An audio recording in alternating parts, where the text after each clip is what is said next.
Bukas sa Malacanang napatawan ng buwis ang online na sugal sa bansa.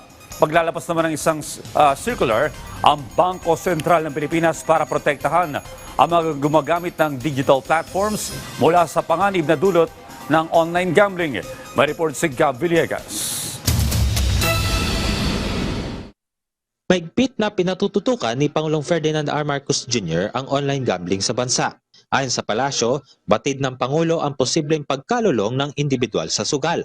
Kaya naman, bukas daw ang Malacanang sa posibleng pagpapataw ng buwis sa mga sugal online. Para naman po ito sa ikabubuti ng pamilyang Pilipino. Batid po ng Pangulo na maaari mangyari sa mga gumon sa sugal at hindi niya naman po tututulan basta po mayroon pong sapat na pag-aaral para po ang tungkol sa buwis na ipapataw man.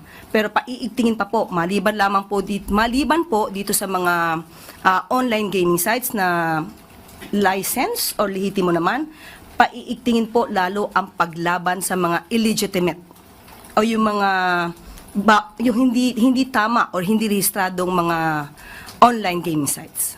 Ayon kay Finance Secretary Ralph Recto, pinag-aaralan na ng ahensya ang pagpapataw ng buwis sa mga digital gambling platforms. Ito ay para makontrol ang access ng publiko sa mga sugal online. May ilang panukalang batas na rin ang inihain para ma-regulate o tuluyang ipagbawal ang online gaming sa bansa. Gusto natin limitahan ang itong klaseng mga pagsusugal at mabawasan ang mga gumon sa sugal. At ito po ay para sa taong bayan at ang lahat ng pwedeng suggestion at maaaring batas para ito ay masawata, hindi naman po yan tututulan ng ating Pangulo. Kaugnay niyan, inaasahang maglalabas ng isang circular ang Bangko Sentral ng Pilipinas para bigyan proteksyon ang mga gumagamit ng digital platforms. Sa ngayon, ipinamahagi na ng BSP ang draft ng nasabing circular sa stakeholders.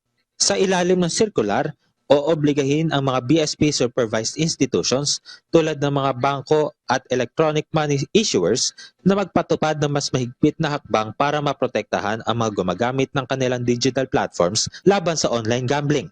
Kabilang sa mga hakbang na ito ang paglalagay ng mga limitasyon sa access ng users sa mga gaming site o apps. Gab Humilde Villegas para sa Pambansang TV sa Bagong Pilipinas.